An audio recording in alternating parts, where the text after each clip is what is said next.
Ahoy! Gawa naman tayo ng itlog na maalat mula sa itlog ng itik. Saduhin nga pala na malinis yung itlog.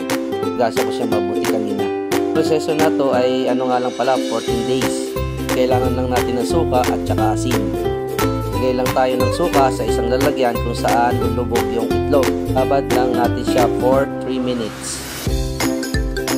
Tapos ng 3 minutes ay balutin natin siya ng asin. Ilagay sa isang container na walang tubig. Ulitin nyo lang ang proseso hanggang sa matapos nyo yung ginagawa nyo. Disclaimer po, hindi po ako bihasa sa paggawa ng itlog na maalat. Napanood ko lamang ito sa YouTube at aking ginaya. Para hindi na ako bumili. Yun. Kung magtagumpay ba pwedeng gawing negosyo, malay natin. Tapos natin balutin ng asin ang mga itlog. Ilagay natin sa jar at takpan. Lutan ko siya ng tela at inilagay ko sa madilim na lugar. Binuro ko nga pala ito noong November 1 hanggang November 14 today. Harvest Day. Malalaman natin ito ngayon kung ito ba walay o habay. Try nga muna akong magluto ng 4. Kuluan lamang ito ng 40 minutes. Ahoy! Meron naman siyang mantika konti sa gilid. Hindi na masama para sa unang try. Yahoo! Right, tikman na natin. Pero meron akong nakikita ng konting mantika. Konting-konti. Siguro papatagan pa natin. Ito na nga, food critics natin. Si Nanay. Tanungin natin. Nanay, masarap ba?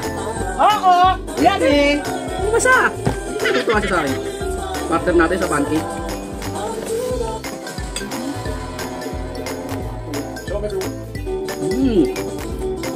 Masarap din sa pancake ah.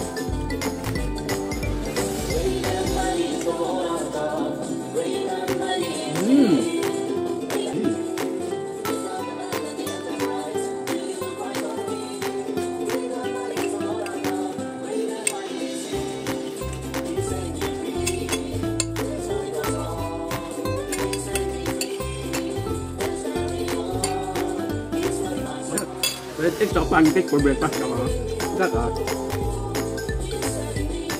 Yan na nga.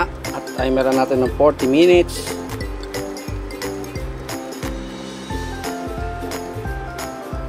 Luto na natin lahat. Ayan, iluto ko na nga lahat. Susunod ulit. Bye-bye!